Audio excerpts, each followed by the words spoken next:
Venga, pues empezamos. Estamos nosotros solos, así que adelante. Y bueno, pues estamos en familia, nos vamos contando las cosas y nos vamos preguntando todo lo que queramos. ¿Tenemos avería puntero o pasador? Ah, vale, bien. Muy bien, pues nada. Bueno, buenos días. Perdón, así. Bueno, fundamentalmente lo que vengo a hablar es un poquito de uno de los problemas que tenemos en la donación y la asistolia con ECMO toracoabdominal NRP, con el tema de la posible perfusión cerebral. Lo cierto es que el primer trasplante cardíaco de asistolia lo hicieron los australianos, pero con ECMO toracoabdominal fueron los británicos. En 2020 ya tenía una serie muy importante. Después en 2020 empieza España, Puerta de Hierro, Murcia, Santander, hacen los primeros casos en el año 2020. Pero lo cierto es que el dispositivo ECMO siempre han tenido muchos problemas éticos. O sea, siempre ha habido muchas quejas de la posible perfusión cerebral. Fijaros esta diapositiva, ese paper de 2016, donde la conclusión era que el beneficio de la ECMO es muy débil. Se deberían utilizar otras técnicas como la cirugía superrápida o la perfusión in situ, que ya está olvidada, porque son más apropiadas porque evitan los conflictos éticos. Y esto se publicaba en American Journal of Transplantation. Bueno, realmente para confirmar que no hay problema con la ECMO abdominal, solo abdominal, ya se planteó en 2017 la metodología de las dos arterias lineales, que todos conocemos, y luego se validó en un estudio multicéntrico.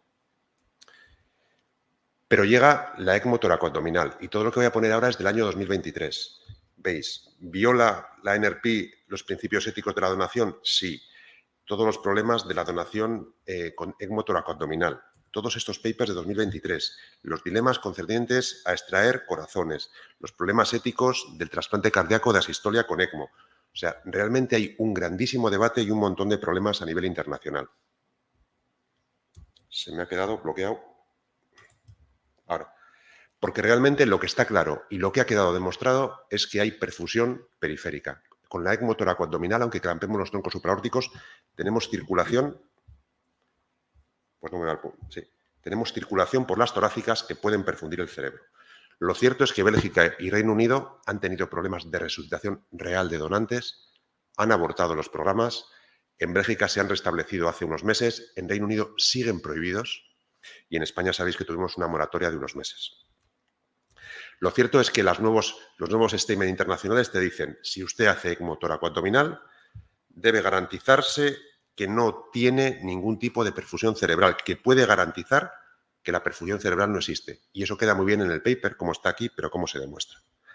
Realmente lo que hemos hecho nosotros entre dos centros de los países, Virgen de Arisa y nosotros, es un estudio prospectivo donde a todos los donantes tipo 3, con ECMO toracoabdominal o abdominal, les colocamos un sensor de presión a nivel del polígono de Willis, como en la unidad de neuroradiología. En todos los casos, si era toracoabdominal, clampábamos y seccionábamos los troncos. A partir del caso 11, lo que hacemos aparte del polígono de Willis también es monitorizar la arteria basilar. El Willis por la carótida, la arteria basilar por la humeral. Circulación anterior, circulación media, circulación posterior. Bueno, esto es lo que hacemos realmente. Así es una imagen de cuando monitorizamos el polígono de Willis. Estos son los 10 casos que hemos hecho inicialmente solo con monitorización de Willis y actualmente llevamos 20 casos, 6 con toracoabdominal NRP, donde monitorizamos también la arteria basilar. Y les pongo un caso típico. Monitorización, se hipotensa al paciente, se hipotensa, se para al paciente, 5 minutos, inflamos el balón abdominal y vemos que hay presión en el abdomen, pero la presión torácica por encima y la cerebral se mantienen en el mismo nivel que cuando el paciente estaba en los 5 minutos de observación. En el caso de una ECMO toracoabdominal, lo mismo, se hipotensa, inflamos el balón para preservar el abdomen, sube la presión abdominal y bajan las demás. Cuando ya desinflamos el balón y aumentamos a ECMO toracoabdominal, la presión torácica también sube, pero la cerebral sigue a igual que cuando estábamos en parada cardíaca. Cuando el corazón empieza a latir en la torácica y en la abdominal, se recupera pulsatilidad y jamás la vemos a nivel cerebral. Como digo, esto es un estudio muy preliminar, las presiones son las que ven ustedes, son muy, muy reducidas, pero este yo creo que es el único trabajo serio que demuestra de forma impecable que hay ausencia de perfusión cerebral con los dispositivos ECMO. La presión que observamos con el dispositivo ECMO abdominal o toracoabdominal es la misma presión a nivel cerebral que cuando el paciente está en los 5 minutos de observación. Es decir, no hay ningún aumento de presión producido por los dispositivos ECMO. Yo creo que monitorizar el Willis y la basilar es la prueba definitiva porque engloba la circulación anterior, media y posterior.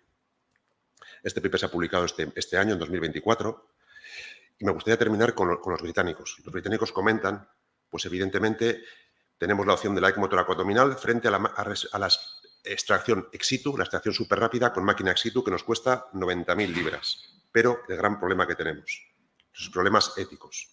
Y aquí comentan que recientemente nuestro estudio es y así cito textualmente lo que dicen, es la primera evidencia robusta que demuestra que con ECMO toracoabdominal y sección de los troncos no hay realmente perfusión cerebral. No valen, creo, a mi modo de ver, otras pruebas. Estos son 2 casos de Doppler transcraneal después de la ECMO toracoabdominal. A mi modo de ver, esto no es válido. El Doppler se hace a los 20 minutos después de estar con la ECMO toracoabdominal y si el paciente está con una poca perfusión cerebral, ese cerebro ha podido evolucionar a muerte encefálica. Y cuando haces el Doppler 20-25 minutos después, te encuentras con un cerebro que quizá está en muerte encefálica, pero que los primeros 5 o 10 minutos ha podido tener perfusión cerebral. Bueno, la ECMO va a todas. Estos son los americanos que te dicen claramente que los dispositivos ECMO son realmente el presente y van a ser el futuro. Para terminar, diría que la principal limitación de este paper es la reducida casuística. Solo tiene 2 casos de ECMO toracoabdominal, ya tenemos 6. Yo creo que esto va a dar luz al gran dilema ético de la toracoabdominal NERP, que es lo que impide que se difunda a nivel internacional. Y yo creo que nuestro trabajo pues, va a ayudar a expandir la PRN a nivel mundial porque respeta la Dead Donor Rule y yo creo que con esto, pues con la ECMO se van a incrementar el número de órganos disponibles para trasplante. Muchas gracias. ¿Sabes, familia? Gracias. ¿Cómo de difícil es monitorizar esto? Claro. Depende de los neuroradiólogos.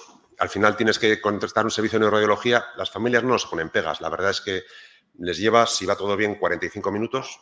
Si va todo mal, hora y media. Al final es pinchar la carótida, subir en la unidad de neuroradiología intervencionista. O sea, es que lo lleváis a la unidad Sí, a la unidad de neurorayos. trasladáis a quirófano. Y no, luego vuelve a la UCI, preparamos la canulación y todo, y luego nos vamos al quirófano.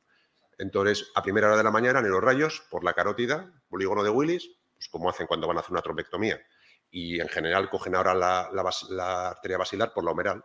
Al final es meter los catéteres. A la familia, evidentemente, le explicas un consentimiento específico y hasta 2 sensores que luego mantienes heparinizados, porque son catéteres muy finos, para que estén permeables. Y nada, pues cuando monitorizamos en el proceso de la limitación, tenemos 4 monitores. Monitorización polígono, basilar, torácico por la radial izquierda y abdominal por la cánula femoral.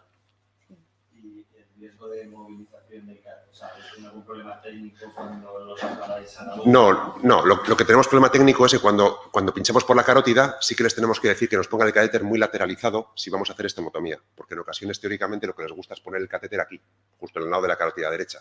Y si hay esternotomía, si es una toracoabdominal, al torácico o al cardiovascular le puede molestar. Tenemos que insistirles que nos lo pongan lo más lateral posible. Pero no ha habido problemas. La verdad es que en general no hemos tenido problemas. Antes de limitar, basalmente comparamos que la tensión arriba es igual que la tensión en el tórax y en el abdomen. Desde luego yo creo que es la solución, lo que pasa que esto va a limitar que se haga solamente en los centros. No, la idea no es que sea de rutina. Yo creo que la idea de esto es, vamos a demostrar en 40 casos que no hay perfusión y se podrá decir al mundo que no hace falta que monitoricéis. Si hacéis un clampaje y una sección de troncos, no hay perfusión. El objetivo no es que todo el mundo haga esto, porque eso sería ridículo. El objetivo es, vamos a demostrar con una casuística razonable que en ningún caso, bajo ningún concepto y en un método que es reproducible por cualquiera, que no hay perfusión. Y si no hay perfusión, ¿qué hacemos? Neuromonitorizando. Lo único que hay que hacer es sección en los troncos. Pero hasta ahora en los 20 casos, bajo ningún concepto, jamás hay presión. Entonces, el objetivo no es que esto sea la rutina. El objetivo es demostrar que no hay perfusión. Y así que cuando llegamos a una casuística que la comunidad científica valide, digas, pues se acabó, ¿para qué andamos con esto? Sí. ¿Crees que gracias a este estudio hay otros países que el periodo de non-touch para asegurar que no hay perfusión cerebral, que hay muerte y tal, se pueda reducir? A ver, yo creo que ese estudio, desde luego, a los británicos les interesa mogollón y a los americanos también, porque nos han pedido muchísima información al respecto. Los británicos es que hoy tienen suspendido el programa, es decir, en Reino Unido está prohibido, tal cual, llevan 2 años de prohibición. Yo creo que quieren que haya evidencia para poder hacerlo, es decir, el objetivo es, más allá del non-touch, que aumente o no aumente, como en Italia, eso es otra cosa, eso es la creencia de cómo está muerto. Yo creo que lo que esto va a demostrar es que los dispositivos ECMO, si el procedimiento lo hacemos bien, no perfunden el cerebro. Que yo creo que es un poco el gran objetivo. Luego ya cada uno decidirá si lo puede hacer o no lo puede hacer. Pero esto va a demostrar que usted, si hace el procedimiento como decimos nosotros, clampar y seccionar, usted no perfunde el cerebro, no tiene problemas éticos. Entonces ya su problema en su país será si el dispositivo ECMO le parece muy complejo o no, pero no podrá atribuir estos problemas éticos que nos están echando en cara permanentemente. Pues muchas gracias. Nos vais a hacer un favor muy grande a todos los demás porque si demostráis esto, yo iba a hacer la misma pregunta. Vamos a tener que monitorizar. La verdad es que a los radiólogos les cuesta poco poner en Abasiral cuando están acostumbrados a llegar a la N3 y hacer más cosas mucho más arriba que donde ponen. Tenemos 20 casos de toracoabdominal, ya llevamos 6, y se podrá decir fehacientemente y también por la abdominal. Pero también es importante en el quirófano, que, si decidimos que no hay que monitorizar la perfusión cerebral, una vez seleccionados los troncos, la realidad del quirófano en esas extracciones es que estamos 50 en quirófano. Si tú estás con la mano haciendo un doppler transcraneal continuo, es irreal. O sea, decir que estamos haciendo un doppler transcraneal en quirófano, están 5 a la cabecera del enfermo anestesista, cardiólogo haciendo una eco transesofágica para ver si recupera la función cardíaca, más los 4, más los torácicos, más los otros. O sea, es imposible. El doppler es imposible de realizar. Es una técnica que no es válida. No porque tú no lo sepas hacer, sino porque meter la mano en la cabeza del enfermo para monitorizar de forma continua en una extracción cardíaca de una edad es imposible. No, en los 2 casos que están en Journal Heart Transplantation, la crítica que tienen es que ellos comentan que no pueden empezar a hacer el doppler hasta los 20 minutos. Claro, tú tienes un daño catastrófico que después de la hipotensión y la parada puede estar sufriendo. Vamos a pensar que hay perfusión periférica, que está subiendo. Poquita sangre, pero sube un poco, perfundes el cerebro. Éticamente no es aceptable, pero ese cerebro que está dañado en 10 minutos puede evolucionar a muerte encefálica. Si tú haces el doppler a los 20 minutos, igual te encuentras ya un cerebro que está en muerte encefálica por hipoperfusión que previamente estaba dañado. Entonces, la única opción sería que hicieras un doppler en el minuto 0. Un doppler en el minuto 0 con cerebral anterior, media y posterior, con toda la locura de clampar los troncos, eso es mentira. Es como si... El BIS normalmente y el BIS no es válido. Va por ahí. O sea, que bueno, ahora que estamos en familia y podemos decir que es la realidad de lo que luego nos pasa en el quirófano, tú necesitas pues, algo, yo creo que es necesitas algo invasivo, que no se artefacte y desde el minuto 0. Es decir, porque lo que tienes que demostrar para que la gente quite el miedo es que desde el minuto 0 que pones la ECMO, de verdad no hay perfusión. Con algo invasivo, pero el minuto 0, no dentro de 15 minutos. Porque dentro de 15 minutos igual tienes un cerebro que está muy hipoperfundido, le queda un hilo de vida porque era un daño catastrófico y a los 15 minutos ya es una muerte encefálica. Pero has podido tener, te diría un eticista, has tenido hipoperfusión durante un tiempo porque tú no has demostrado que en el minuto 0 no hubiera perfusión. Con esto yo creo que demuestras que de verdad no la hay. Pues venga, a ver si llegamos a los 40 y nos quitáis un trabajo.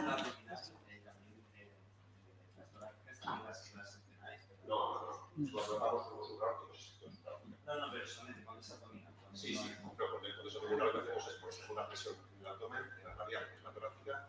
Y luego, Edu, yo creo que a los cardíacos que vienen y a todos los extractores hay que obligarles a poner balón intraórtico, porque hay algunos que no lo ponen, solo canulan arteria y vena. Y no...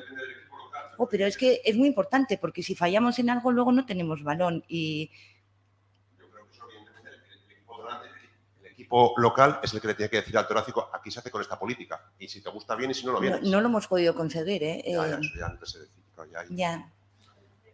No, hay algunos que no. Con respecto a lo del balón, Esther, entiendo que hemos utilizado 2 estrategias diferentes. Empezar con abdominal y luego cuando ya está aislado el cerebro se desinfla el balón y entramos en toracoabdominal, o entrar en toracoabdominal directamente. Entonces, lo que tú estás diciendo es que si se entra en toracoabdominal directamente, independientemente de eso, se tenga ya colocado el balón por si acaso se tiene que reconvertir a abdominal. Sí. Pues eso habría que reflejarlo. Es que lo hemos pasado mal. Ya, en el nuevo protocolo yo creo que eso a lo mejor habría que... Y en hospitales donde no hay cirugía cardíaca y tenemos menos medios, el estrés de ese momento que tenemos que llamar a la gente para que, o sea, entra el cirujano... Pero lo más fácil, yo creo que si tienes abierto todo y en un momento dado el corazón no vale, casi más fácil decirle a alguno, oye, clámpame así. Ya, pero bueno, algunas veces se ha podido haber una complicación, no que el corazón no vale, sino una disección de una subclavia, de que han tenido que entrar corriendo los hepáticos claro, pero lo mismo, el equipo hepático te puede decir, yo te lo clampo, que es mucho más seguro. Pero si hubiéramos tenido el balón, en ese momento inflamos el balón y nos quedamos tranquilos. No lo sé, yo no tengo... O sea que yo creo que el balón, si con todo el movimiento que pueda haber, una vez que lo has desinflado, se te puede mover, porque piensa que van a empezar ahí unos torácicos que van a manipular, también, como lo manipulan, lógicamente, con la presión de... Entonces, llega un momento que igual no sabes cómo está el balón. Yo creo que ella, si está abierto, eso es mi opinión personal, si está abierto, yo realmente usaría, de hecho, más, si tengo balón, lo bajaría y tramparía. Bueno. Y el balón, con todo el manoseo que hay... Bien, bueno, iremos caso a caso, Pero bueno, pero vamos, es una cosa a preguntar. Vale, pues yo creo que podemos pasar ya a la segunda. Eres Irene, ¿verdad? Irene Bello.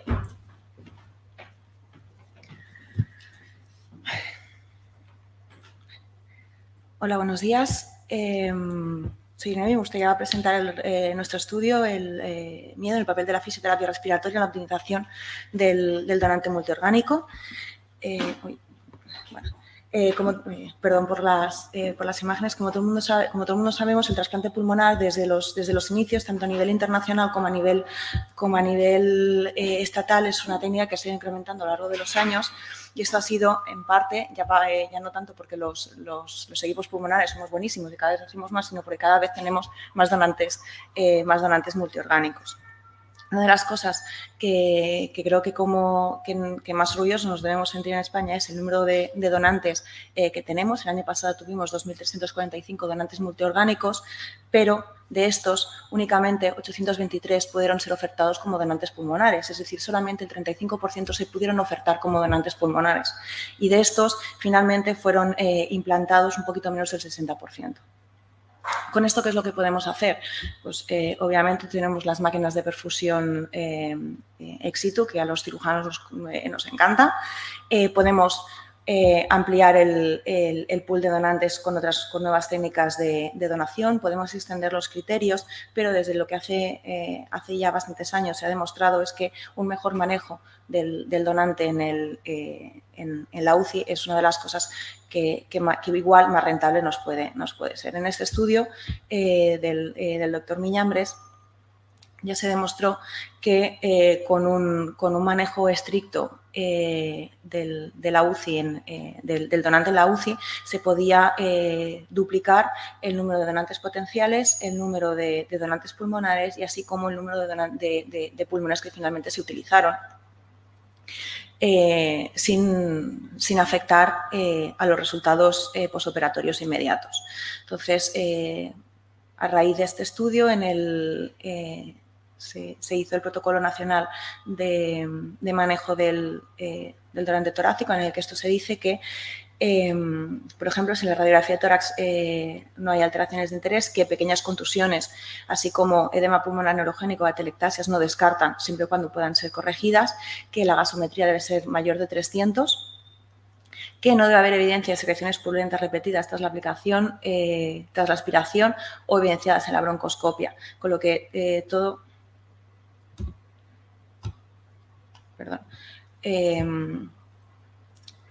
todo esto son cosas que todavía se podrían mejorar, así como historia de broncoaspiración o secreciones purulentas en la broncoscopia son criterio de contraindicación absoluta para la donación pulmonar.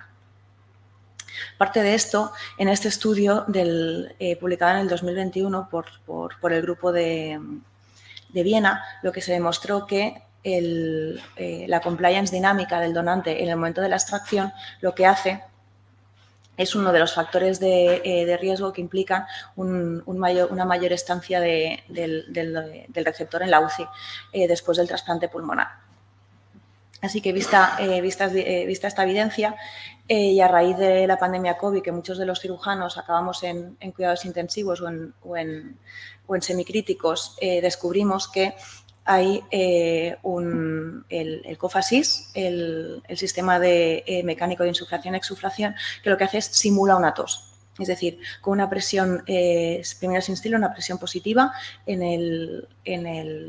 el paciente, que puede estar un paciente intubado a través del tubo traqueal o del tubo de traqueostomía, luego seguido de una presión negativa. Esto lo que hace es que se movilizan las secreciones a nivel distal, consiguiendo un incremento de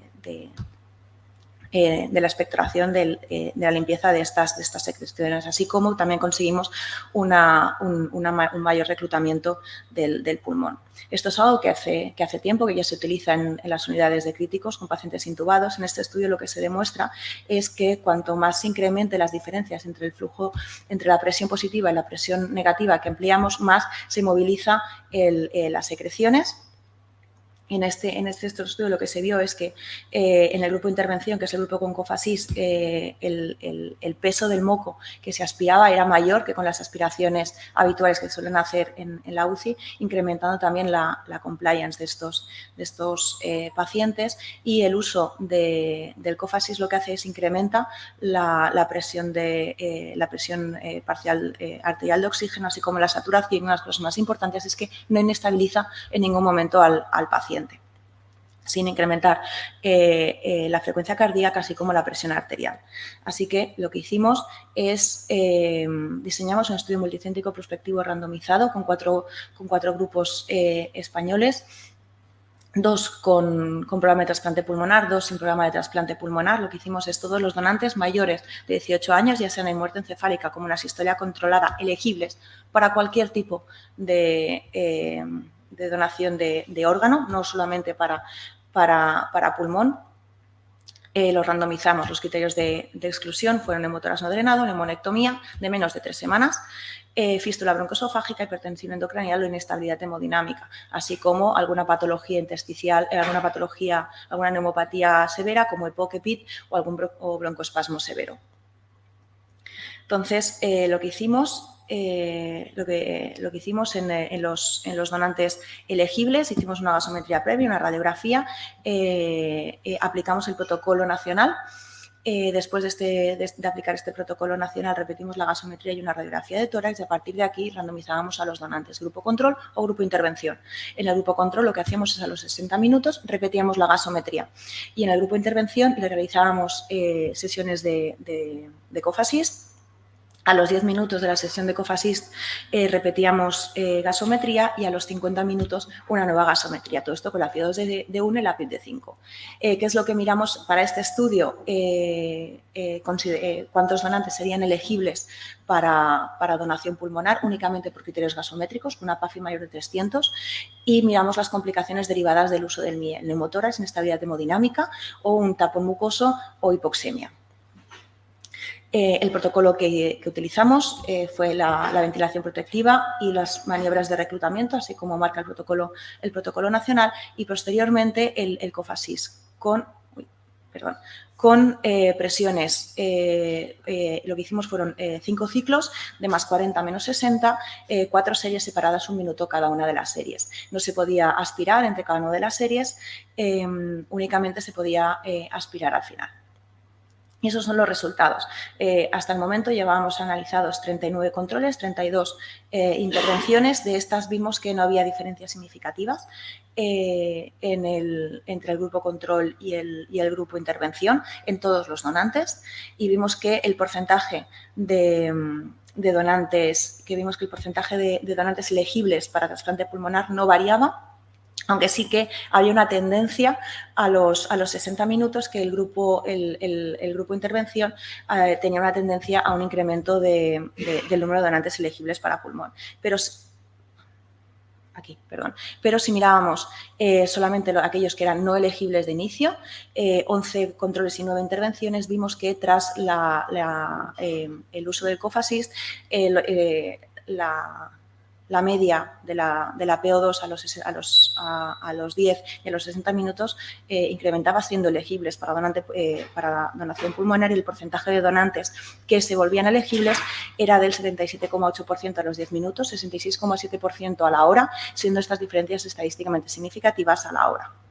Y si vemos el número de órganos finalmente ofertados, valorados, ofertados, aceptados y extraídos, no había diferencia entre ambos grupos, con lo que podríamos concluir que hasta el momento no hemos visto ninguna complicación relacionada con el MIE, y el uso del MIE no afecta a los otros órganos.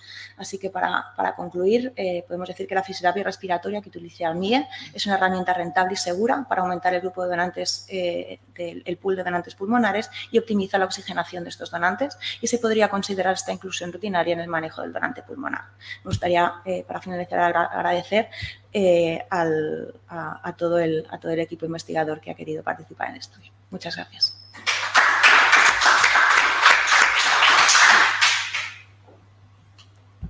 ¿Tenéis alguna pregunta?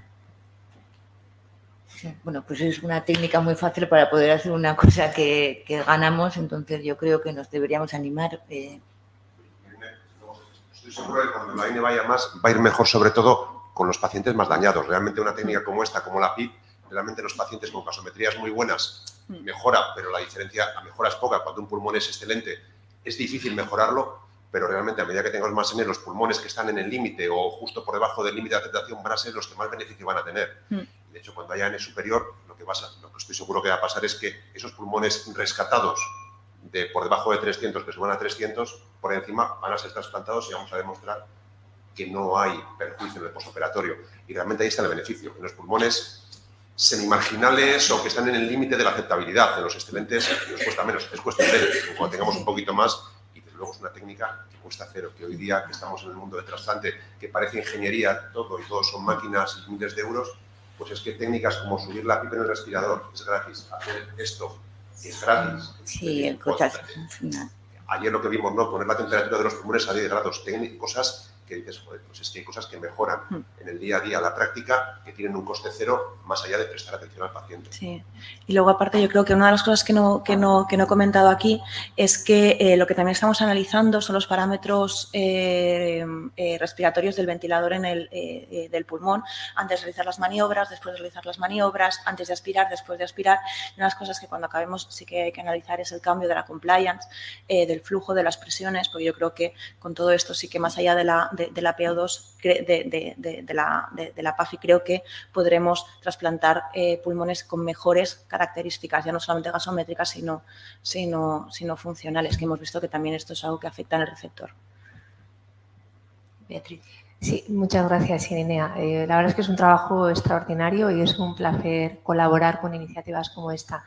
Ya ha dicho Eduardo que el coste es muy reducido. Mi pregunta es, entiendo que esto es de fácil manejo y que se puede hacer en cualquier hospital o quién hace la fisioterapia o se necesita algún tipo de formación o preparación. En principio, el COFASIS es un dispositivo que está en casi todas las UCIs.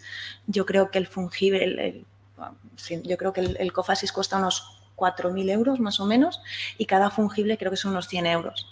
Lo que sí que sería ideal, y una de las cosas que estamos intentando poner en valor en este estudio, es que el uso del COFASIS debería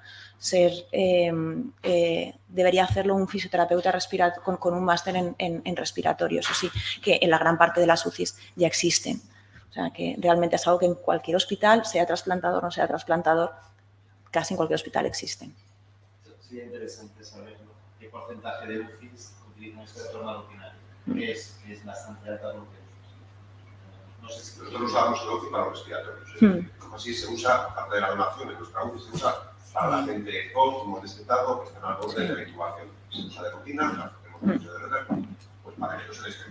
Sí, sí. Es algo rutinario que se usa el día a día. Sí. Y en los pacientes con neuropatías, con ELAs, con esclerosis múltiples y demás, es algo que en los servicios de neumología también se utiliza. O sea, que no es un criterio exclusivo solamente que el paciente tenga que estar intubado. O sea, es algo que hace muchísimos años que se está utilizando. Lo que la pandemia ha hecho que la gente que hacemos donación, o sea, lo veamos, pero es algo que se utiliza desde hace muchísimos años.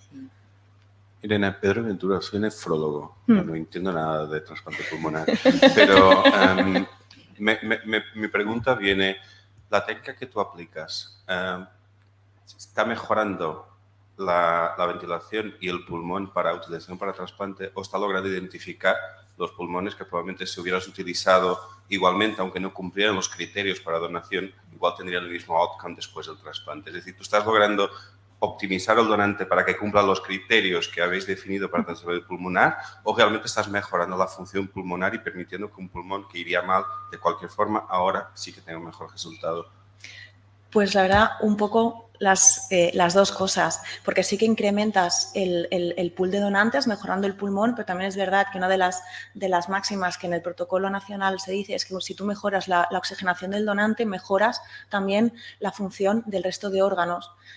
Con lo que ya no solamente estás mejorando el pulmón, sino que, esto es una hipótesis que hay que ver al final del estudio, creo que con eso también podremos mejorar la función tanto hepática como pancreática como renal, mejorando la oxigenación del donante antes de la extracción. Y a nivel de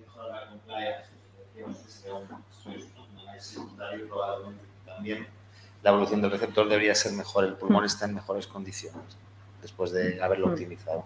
Yo creo que es cumplir las dos. Sí, yo creo que una de las cosas buenas es que se puede utilizar, vaya a ser donante pulmonar, no vaya a ser donante pulmonar, sea PAFIS de 400, sea PAFIS de 100, porque las características de la compliance, las presiones, también las mejoras con esto, con lo que vas a mejorar después tanto en el resto de órganos como en el pulmón después del trasplante. Muchas gracias. Sí, el cochasis incluso lo pueden manejar la enfermería de la UCI, ¿verdad? Es decir, o sea, no hay veces que fisioterapeutas no te quieres meter en su trabajo, pero si hay una buena colaboración y se enseña y no parece que quita trabajo a nadie, yo creo que en la enfermería de la UCI lo utilizará. Bueno, mejor que no lo oiga un fisio eso.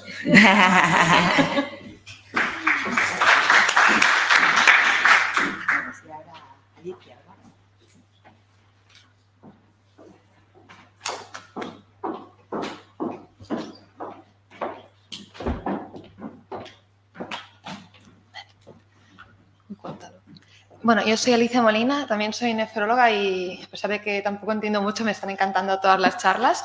Os presentaré un trabajo que hicimos en conjunto con el Servicio de Anatomía Patológica del Hospital Clínic y el Departamento de Coordinación de Trasplante sobre el uso de microscopía confocal ex vivo para la evaluación de biopsias preimplantacionales de injerto renal.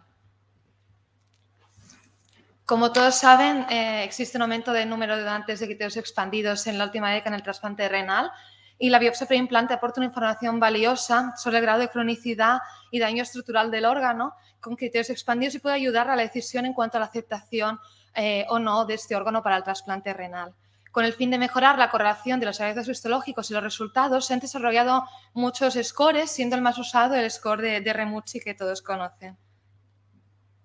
En nuestro hospital, desde el año 2001, nosotros reportamos una versión modificada del score de Remucci que reduce el cutoff para obtención de 3 puntos de esclerosis del 50 al 30% para poder dar mayor importancia a este parámetro. Aquí en la derecha pueden ver cómo queda nuestro score. En la mayoría de centros trasplantadores, el reporte de biopsias preimplantacionales se realiza durante el proceso de donación a partir del material congelado con tinción de hematoxilina y eosina y es un proceso que dura aproximadamente unos 30 minutos, pero se sabe que artefactúa la muestra y no es el más recomendado según las organizaciones internacionales, a pesar de que no podemos llegar a hacer tinciones con parafina en el momento de la donación por el largo tiempo que implican. La microscopía confocal ex vivo es una técnica que da imágenes digitales a partir de muestras de tejido fresco con una resolución comparable a la obtenida por tinciones convencionales. Las imágenes pueden ser teñidas de forma digital con una tinción de hematoxilina eosina like y en nuestro hospital la experiencia de patólogos en el uso de la microscopía confocal en riñones nativos y de nefrectomías ha sido excelente. Hemos mostrado una buena correlación en cuanto a la glomerulosclerosis, fibrosis y atrofia tubular comparable con tinciones convencionales. Aquí en la izquierda pueden ver el microscopio confocal que tenemos en el Departamento de Anatomía Patológica y esta imagen es sacada de un trabajo de un compañero nuestro, de Jesús Villarreal, que hizo con nuestro equipo también de Anatomía Patológica, en el que podemos ver cómo es el proceso de la realización de la microscopía confocal. Inicialmente hay una serie de pasos que duran aproximadamente unos 20 segundos cada uno. Primero se pasa por la muestra por naranja de acridina, posteriormente un lavado con suero solución salina, después por ácido acético y otra vez un lavado por solución salina. Esto es 1 minuto aproximadamente. Y posteriormente se hace el escaneo por el microscopio confocal que dura unos 3 minutos y tenemos esta muestra digital. Estas son imágenes también del trabajo de nuestro hospital en riñones nativos. Vemos cómo queda la imagen en microscopía confocal sin tinción con hematoxilina eosina. Posteriormente, la misma teñida por hematoxilina eosina like de forma digital y la comparación con la misma muestra con el microscopio óptico con hematoxilina eosina. Como veis, se marcan en asterisco los glomérulos y técnicas con una correlación destacable ya solo al verlas con las imágenes. Aquí, del mismo trabajo, riñones nativos que hicimos, podemos ver varias estructuras en el microscopio confocal en riñones nativos. Aquí una semiluna celular, una imagen de esclerosis global glomerular y una imagen de infiltrado intersticial. Como veis, pues se parecen mucho a las tinciones habituales de microscopio óptico. Con todo esto, las ventajas de la microscopía confocal son claras. En primer lugar, la rapidez en la obtención de los resultados y, para mí, lo más importante, que es la digitalización, lo que implica una posibilidad de evaluación remota de las muestras, valorar una segunda opinión, que el patólogo esté en su casa y con dudas pueda revalorar, y también algo muy interesante, que es la inteligencia artificial, que el microscopio nos pueda dar un informe de esta tinción digital a partir de la muestra recibida con una segunda valoración con el entomopatólogo. Aquí os presento un vídeo rápido para que podamos ver exactamente cómo funciona este procesado. Como veis, primero se pasa la muestra, la cuña que tenemos, por los 4 compartimentos que hemos dicho: naranja de acridina, solución salina, ácido acético y otra vez lavado por solución salina. Un proceso que, como veréis, es muy rápido. Posteriormente se coloca en el porta y se cubre y se coloca en el microscopio confocal. Ahora se fija la lente, se pone gel para la lente y se inicia el escaneo. Ahora lo que está haciendo es calibrar la muestra, ¿vale?, para validar la profundidad, y una vez calibrado se procesa la muestra y se digitaliza con el microscopio confocal con la muestra que vemos aquí, que hemos visto previamente. Un proceso que dura aproximadamente unos 4 minutos en total. Con todo esto, los objetivos de nuestro trabajo fueron 2. El primero, valorar la reproductividad de la microscopía confocal ex vivo entre 2 nefropatólogas en biopsias preimplantacionales. Y en segundo, describir la correlación entre los resultados de las biopsias preimplantacionales valoradas en congelado, que es nuestro gol estándar, el de la mayoría de centros en cuanto a la donación, y la microscopía confocal ex vivo.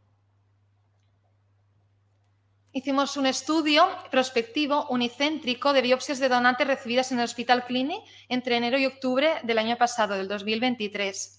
Los criterios de indicación de biopsia no cambiaron respecto al estándar of care. Nosotros biopsiamos pacientes con CRA terminal más de 1,5, con edad mayor de 60 años, entre 50 y 60 con factores de riesgo, causas de muerte vascular, donantes en asistolia o cuando prevemos un tiempo de isquemia fría prolongado. Los patólogos de guardia valoraron el score de Remuzzi en muestras de congelado y 2 nefropatólogas ciegas para el reporte de congelado valoraron la biopsia por el microscopio confocal. La atrofia tubular, fibrosis intersticial, engrosamiento arteriolar se valoró de forma semi-cuantitativa como ausente o presente. La esclerosis se cuantificó como mayor o menor al 20%, es decir, un score de 0 o 1 o 2 o 3. Y el score de Remuzzi se cuantificó entre menos de 4 o mayor o igual a 4. En cuanto a análisis estadístico, para mirar la reproductividad entre patólogas, miramos el índice de correlación interclase, siendo excelente cuando es de más de 0,75 o bueno entre 0,5 y 75. El índice kappa para la concordancia entre técnicas, que valora como una concordancia sustancial cuando es de más de 0,6 hasta 0,8 y perfecta de más de 0,81. Incluimos 50 riñones, de los cuales se implantaron 45 finalmente. La mediana de edad, 75 años, con lo cual llamemos pacientes con criterios todos expandidos, de 56% varones, 3/4 de ellos hipertensos y 1/4 diabéticos. Y aquí a la derecha podemos ver la distribución de los puntos del score. Como vemos, score de 4 o más, teníamos 5 de los 50 riñones. En cuanto a la reproducibilidad de las patólogas en la técnica de microscopía confocal, vimos una muy buena índice de correlación interclase en cuanto a la glomerulosclerosis y la puntuación de Remuzzi, pero sí que es verdad que nos caía en el resto de parámetros de fibrosis, atrofia y engrosamiento, probablemente porque son parámetros menos frecuentes en nuestras biopsias. Aquí, en cuanto a la correlación de la biopsia sobre congelado y microscopía confocal, podemos ver cómo vemos una cuña de biopsia en confocal respecto a congelado, y os presento también cómo vemos en muestras de estos donantes las imágenes de esclerosis global glomerular en microscopía confocal respecto a la microscopía congelado. Vemos una muestra, la verdad, mucho más limpia en el confocal. Con todo esto que hemos podido ver, hicimos la correlación entre la técnica de congelado y microscopía confocal y vimos que En cuanto al score, las dos técnicas tienen una correlación excelente en cuanto a score y fibrosis intersticial y también sustancial en cuanto a glomerulosclerosis global, pero ya más moderada y justa en cuanto a atrofia y engrosamiento. Con todo esto, podemos decir que la microscopía confocal ha demostrado tener una reproductividad entre nefropatólogos y que es comparable con nuestra técnica gold estándar en la evaluación de biopsias preimplantacionales. Y es una técnica factible para adquirir las muestras, y esto sugiere que puede ser útil para la valoración rápida de la histología y injerto renal en el proceso de donación y permitir avanzar en la digitalización de la terapia patológica, que es algo que todos ya hemos ido hablando y oyendo a lo largo de estos años. Esta es la bibliografía que he usado. Os quiero dar las gracias y sobre todo a las patólogas que han tenido un trabajo, han hecho un trabajo excelente en revisar todas estas muestras. Muchas gracias.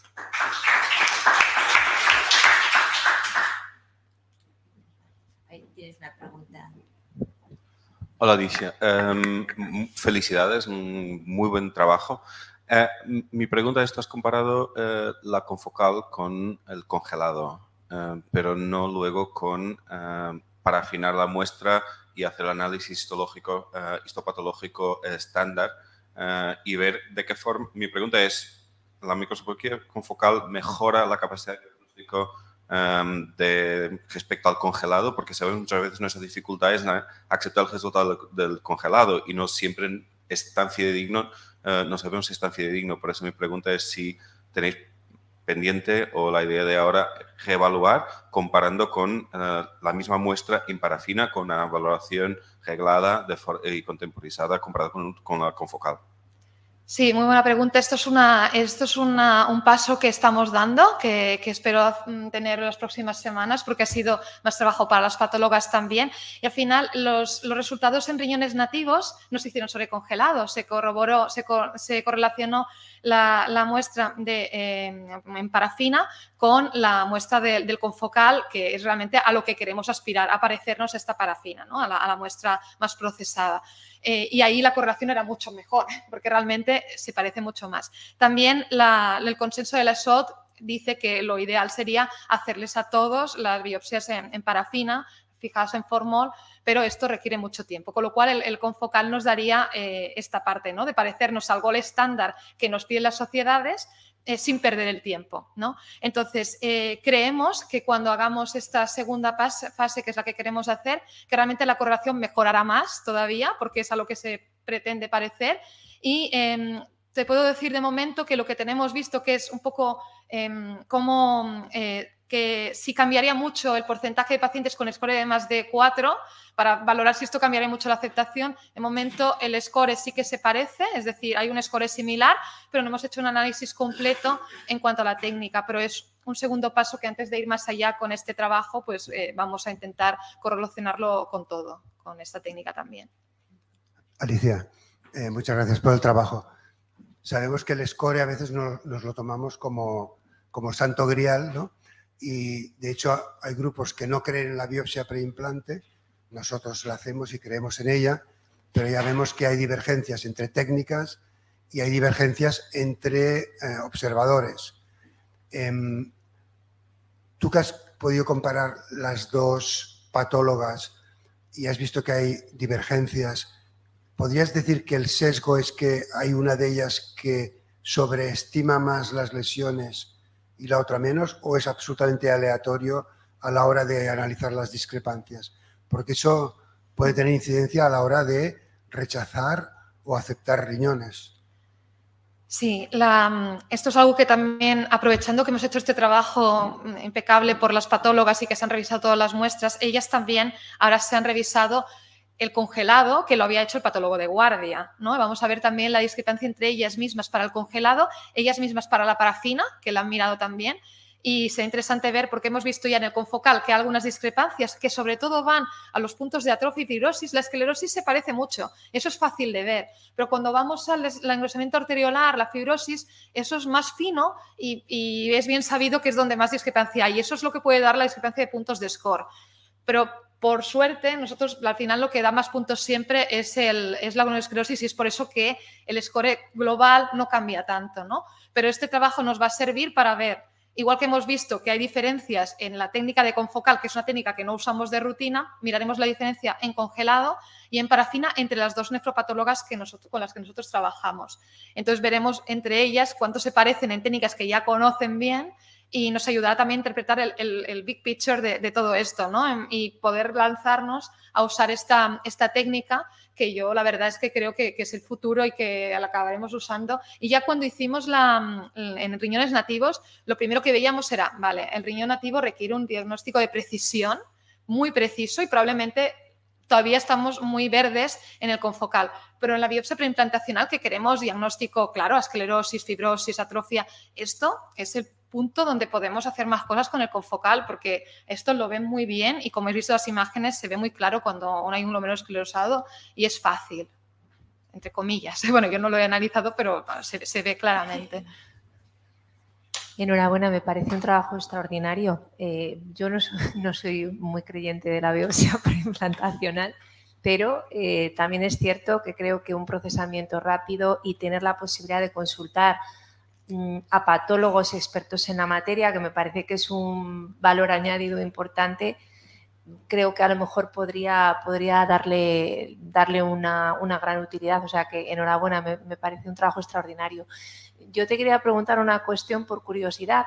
Cuando has especificado los riñones a los que hacéis biopsia preimplantacional, metéis, o sea, he visto que es básicamente la definición del donante expandido de la UNOS, pero luego metéis los donantes en asistolia controlada.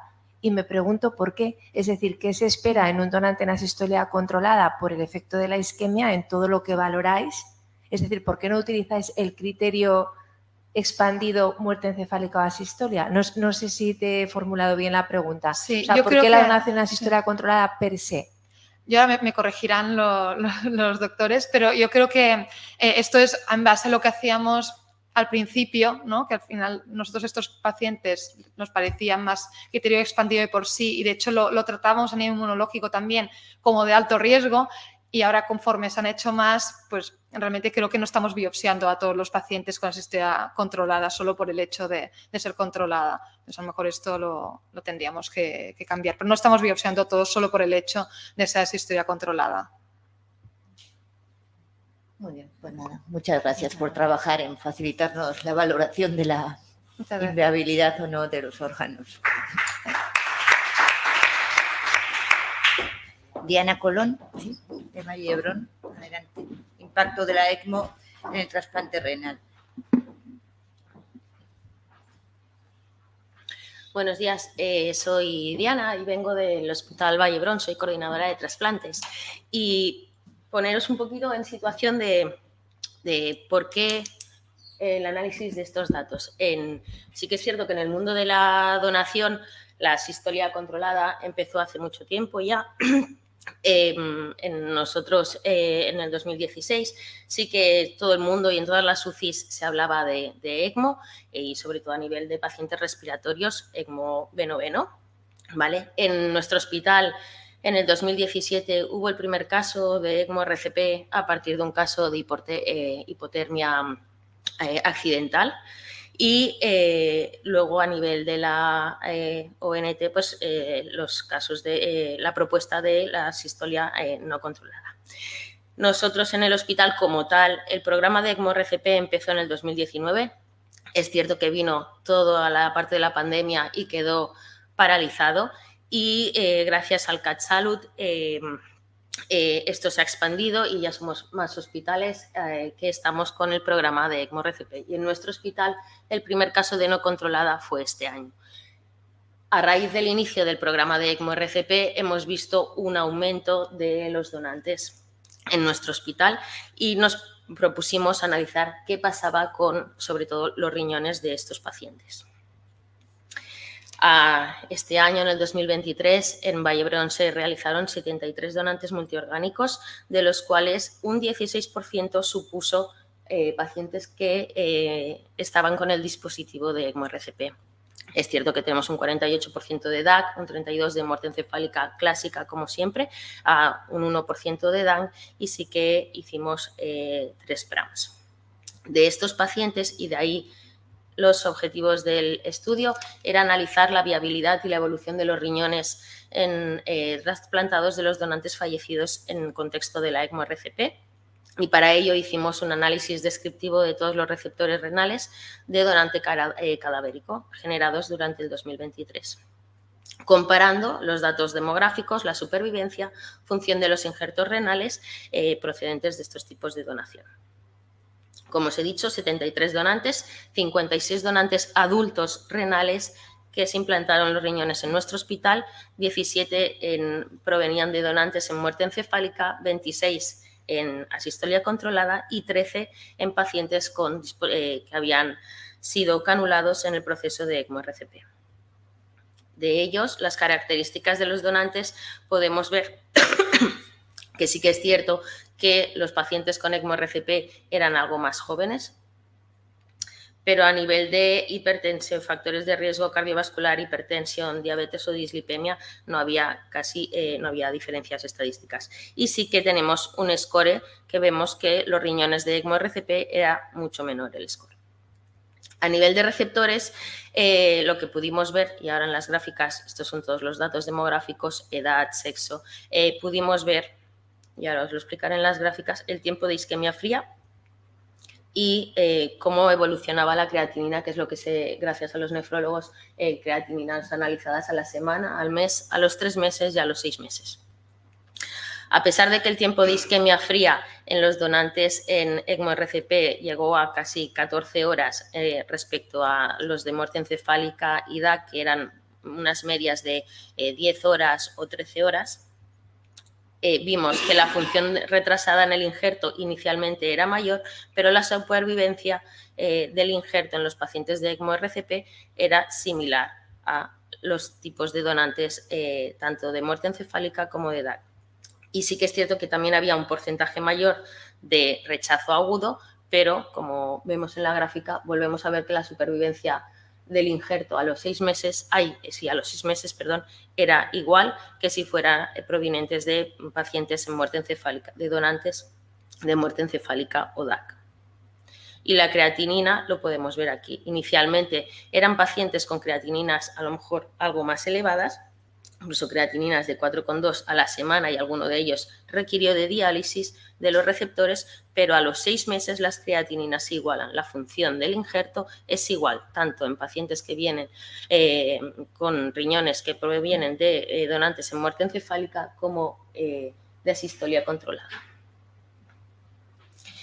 Es un estudio breve con una N pequeñita y que estamos siguiendo y valorando todavía, pero es cierto que podemos decir que los riñones trasplantados de los donantes en ECMO-RCP muestran resultados similares a los procedentes por otra causa de fallecimiento y que el programa de ECMO-RCP en nuestro hospital, además de ofrecer una opción terapéutica, porque es cierto que no es que se pusieran para donantes, sino que por los criterios de ECMO-RCP, que son pacientes menores de 65 años en los que las maniobras de reanimación cardiopulmonar se han iniciado en menos de 5 minutos y que es cierto que a partir de los 10 minutos no han recuperado pulso y primer ritmo ha de ser un ritmo desfibrilable, entraban en el programa de ECMO-RCP y que pudiesen haber llegado al hospital en 60 minutos para poderlos canular. Sí que es cierto que estos pacientes hemos visto que en muchas ocasiones y que en alguna ocasión los 60 minutos de paro se han llegado a alargar incluso a los 70 y han canulado en 70 minutos, son pacientes que en muchas ocasiones a las 24-48 horas se les ha diagnosticado de muerte encefálica o por la viabilidad del resto de órganos se ha decidido por futilidad del tratamiento hacer una adecuación del tratamiento y se ha propuesto la donación.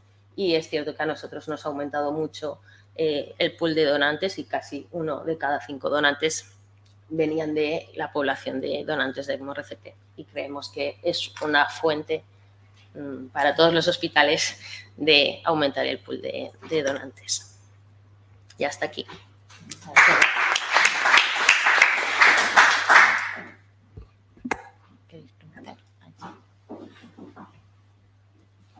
Hola, muchas felicidades por el trabajo. Realmente creo que es un pool de donantes que probablemente Importante. importante y realmente destaca 1 de cada 5 donantes, un 20% de los donantes de este pool es realmente importante. El tema de las 14 horas de isquemia es posiblemente por ser menos programado que habitualmente se hacen los tanto muerte encefálica como la asistole controlada. Bien, bueno, programado no, porque al ser, o sea, son pacientes que van canulados, o sea, están en ECMO RCP, pero no es una no controlada. Son pacientes que se han canulado de forma terapéutica, quiere decir, con la intención de aumentar su supervivencia o intentarlos salvar, en este caso, y que a las 24-48 horas se diagnostican de muerte encefálica, se dice la adecuación. El tiempo de isquemia fría es más organización de hospital y luego implantación. Es cierto que no tanto por la no programación, creo yo. Es cierto que en Vallebrón hay mucha actividad y a veces no tenemos a todos los equipos disponibles cuando queremos hacer los implantes y tiempo de resultados de las biopsias vinculantes muchas veces. Hombre, enhorabuena por el trabajo. En principio es lógico, es decir, son donantes que hemos canulado mucho antes que en un tipo 2. ¿Que en una no controlada? Mucho más. Son pacientes que tienen que cubrir criterios de edad razonablemente buenos, que quizá tengan un poquito de creatinina elevada, producto de la parada, pero que son riñones que en principio deberían ir fabulosamente bien.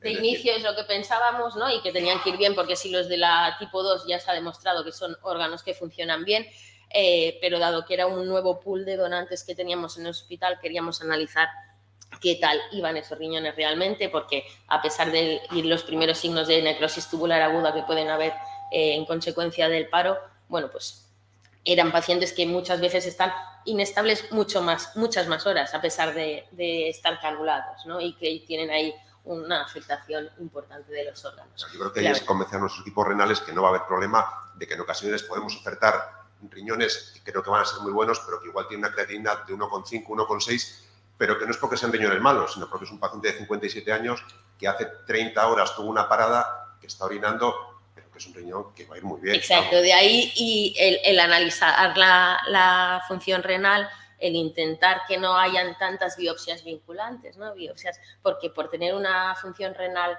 alterada el donante al inicio, consecuencia del paro, no significa que no, es como la no controlada, no se pueden esperar que analicemos orina porque no van a estar orinando las primeras, ¿no? Posparo no tenemos pacientes para hacer no tenemos orina para hacer una proteinuria. Entonces, bueno, ver que a pesar de los paros alargados, que en la no controlada a veces el tiempo de paro no tendría que ser tan largo, en la canulación, que es cierto que el equipo del hospital canula, está experto y canula en poco tiempo, pero bueno, van alargando criterios y vamos allí viendo hasta cuándo, y que post-canulación pues son pacientes que están inestables realmente, ¿no? Pues parada en la UCI. Aquí os da tiempo a mirar la historia previa, claro. Más que nosotros, Sí, ¿no? sí, claro, ahí ahí podemos ver mucho más tranquilidad. Sí.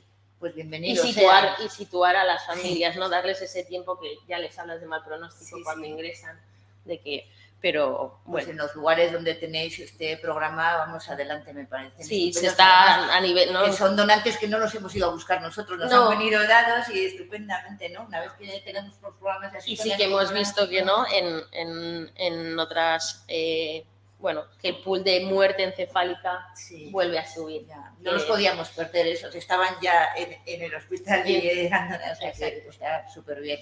Encefálica, los órganos ahí, en el paro también, y que ya los tienes canulados, no hay esa canulación. Sí. Nosotros que en nuestro hospital no hacemos tenemos al paciente ya pues canulado. Llegarán más porque cuando vean que igual va bien la ECMO en las... Y la ECMO en sí... Como programa de ECMO RCP, es cierto que están teniendo ha aumentado la supervivencia de los pacientes, aumentando un poquito los criterios, y a nosotros en el mundo de la donación ha beneficiado. Muy bien, vuestros resultados darán pie para que en otros sitios podamos hacer esto. Vale, muchas gracias.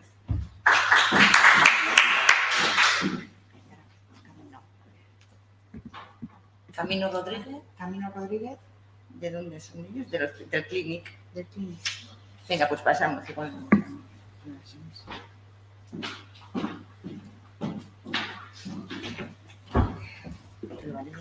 ¿Qué vas a leer tú, Edu?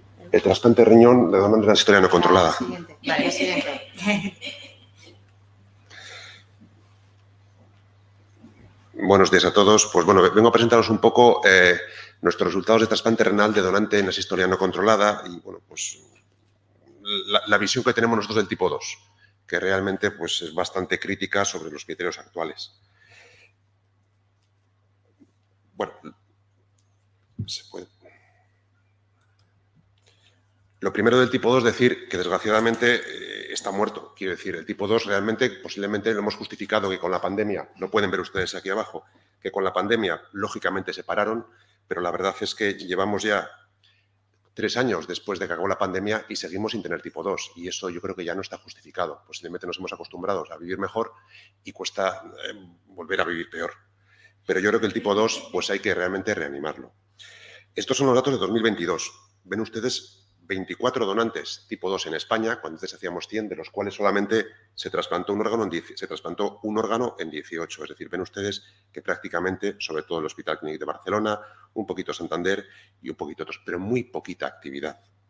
El año pasado, 2023, un poco lo mismo. Pues realmente tuvimos 20 donantes en toda España, 20 donantes, de los cuales en 15 se trasplantó al menos un órgano. Esto yo creo que no es razonable. Santander, junto con Barcelona, son Valdecilla y el Clínic los hospitales de España que más trasplante renal tipo 2 hacen. Santander es una ciudad de 100.000 habitantes. Somos la 38ª ciudad del país en población. Que seamos uno de los que más trasplantes de riñón tipo 2 hagan no es razonable. Yo creo que el tipo 2 está obsoleto. Se sigue haciendo con los mismos criterios que en los años 90. Evidentemente, cualquiera que vaya a empezar un tipo 2 ve esta actividad y el gerente le va a decir que no tienes nada que hacer. Es un programa ineficaz, es un programa difícil, es un programa costoso y encima es un programa despreciable en cuanto al número de órganos utilizados y con mala fama de resultados. Yo creo que hay que cambiarlo completamente. Esta es la serie nacional. Este es un estudio, yo creo que el mejor estudio que hay en el mundo del tipo 2, en mi opinión.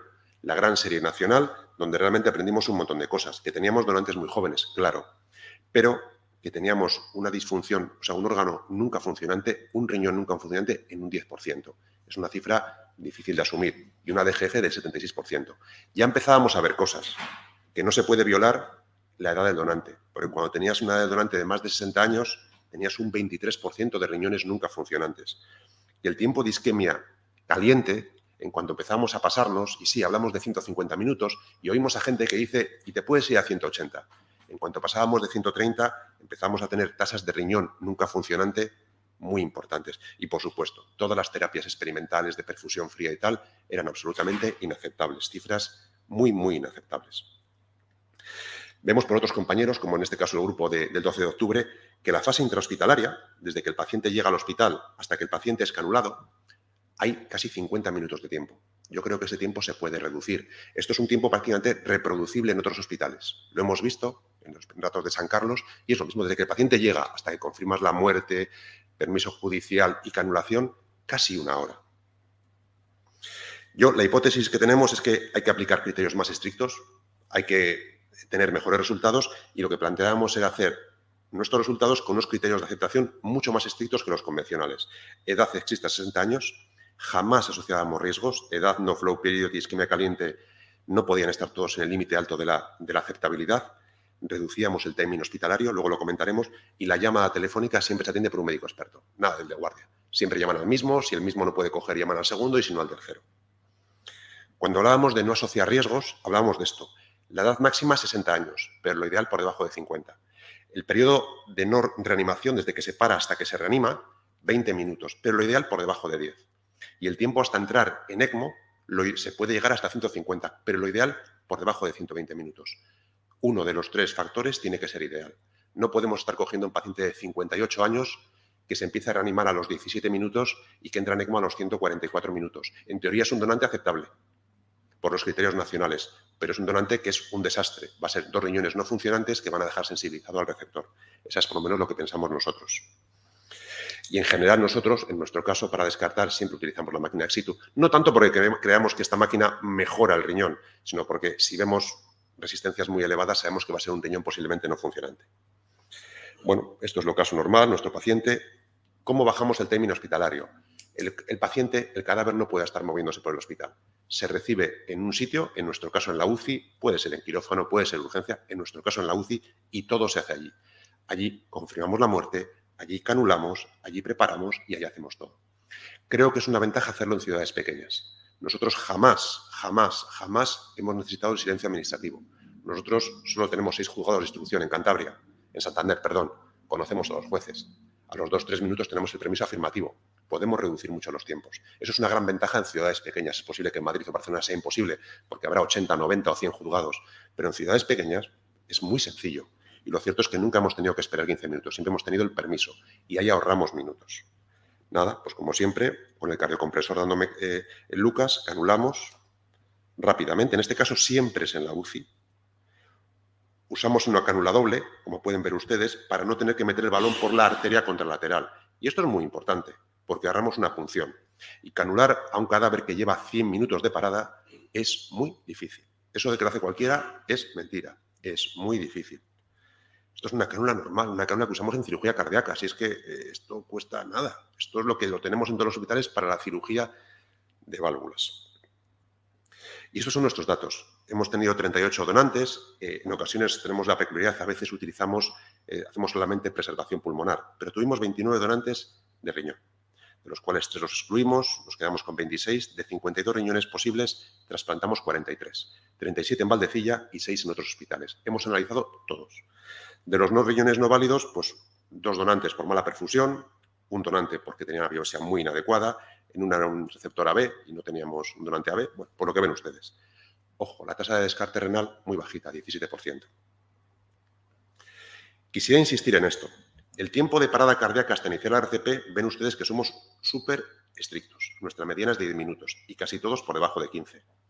El tiempo desde que se para hasta que entramos en ECMO, 106 minutos. Nada de 130 ni 140. Solamente tenemos 2 casos por encima de 125 minutos. Sí, tenemos un caso de 150 minutos. Un chaval de 21 años, el primero que se hizo después de la pandemia, en agosto de 2020, que se para en una carrera popular en Castrudianes. Tiempo de RCP, al de 1 minuto se reanima, tiene 21 años, pues bueno, ahí podemos ser marginales. Y sobre todo, si os fijáis, la parte intrahospitalaria la reducimos mucho, muchísimo. Y fijaros la edad, somos hiperestrictos. Es verdad que al ser hiperestrictos perdemos posibles donantes, pero solamente activamos un protocolo que es costoso, que es caro, que es complicado, que es desesperante para riñones excelentes. Y estos son los resultados. Lo cierto es que tenemos unos receptores normales, un cuarto de ellos eran receptores que recibían un retrasplante. Tenemos una creatinina a los 5 años de 1,6, un filtrado, estos datos que me da el equipo de nefrología de Valdecilla, del 53% a los 5 años. Tenemos solamente un riñón no funcionante, que fue a otro hospital, y tenemos una disfunción retrasada del injerto menor del 50%. Son datos bastante razonables, son datos que se pueden comparar con la muerte cefálica ideal. De hecho, un estudio preliminar, ahora vamos a publicar la serie grande, pero ya publicamos en Clinical Transplantation 2020 nuestros primeros 18 casos y los resultados eran francamente buenos. Tenemos una supervivencia del injerto renal a los 5 años del 91,9%. Son datos comparables a la muerte encefálica con donante ideal, no con donante marginal. Es decir, en el paper que vamos a hacer ahora compararemos el grupo control, todos los donantes en muerte encefálica, donantes ideales, de menos de 60 años o de 55 si tienen algún factor de riesgo cardiovascular, porque el tipo 2 no se debe comparar con el donante marginal. No podemos montar este pollo para tener un riñón marginal. O hacemos donantes buenos o paramos el programa. Y quiero insistir en esto. Desde 2018 nunca hemos tenido un donante blanco. Activamos muy pocas veces el programa, pero son los donantes que hemos tenido, los donantes tipo 2 que hemos tenido en Cantabria. Siempre hemos trasplantado un riñón desde 2018. La última vez que tuvimos un donante blanco fue en 2017. Es decir, activamos pocas veces, cansamos pocas veces al equipo, pero como ven ustedes, son los donantes que hemos tenido y los riñones que hemos finalmente trasplantado. Yo creo que un tipo 2 requiere coordinadores muy convencidos. Es un programa costoso. Los criterios de aceptación históricos yo creo que esto hay que cambiarlo. O sea, no sirve. Es decir, seguimos funcionando como en los años 90, aceptando supervivencias de los años 90, que estaban bien entonces, cuando teníamos 30 donantes por millón. Hoy tenemos otras cosas. La única técnica es la PRN, o sea, todo lo demás no. Y yo creo que había que plantearse un score que creo que lo vamos a plantear, sobre asociación de riesgos. Claro que hay criterios individuales de parámetros, pero no podemos estar siempre con parámetros marginales, la suma de todos los parámetros marginales. Y yo creo que el tipo 2 debe focalizarse en donantes excelentes. Tenemos ya la ECMO, la controlamos para el tipo 3. Pues todo ese bagaje de tipo 3 tenemos que transferirlo al tipo 2. Y muchas gracias por su atención.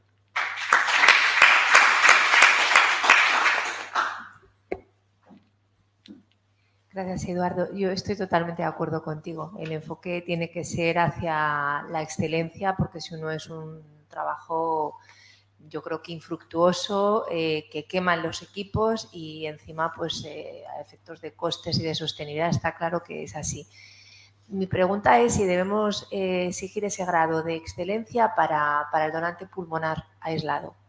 Solo donación pulmonar. Lo mismo en el donante de pulmón, ayer lo comentaba en el simposio pulmonar. Nosotros comparamos nuestros resultados con Puerta de Hierro y son mucho mejores, pero no son mejores porque seamos mejores, ni mucho menos, sino porque el tiempo de non-flow, nosotros llevamos casi 8 minutos menos de media, el tiempo desde que se para hasta que perfundimos en frío eran 28 minutos menos de media y el tiempo que estaba el pulmón enfriado era 30 minutos medios de media. Es decir, yo creo que es lo mismo. Es decir, yo creo que el tipo 2 es demasiado desesperante, demasiado costoso para hacer donantes blancos, o riñones marginales o pulmones marginales. Yo creo que debería estar activado para que si en mi hospital un chaval de 44 años se para a 4 kilómetros, 5, 10 kilómetros, lo pueda utilizar.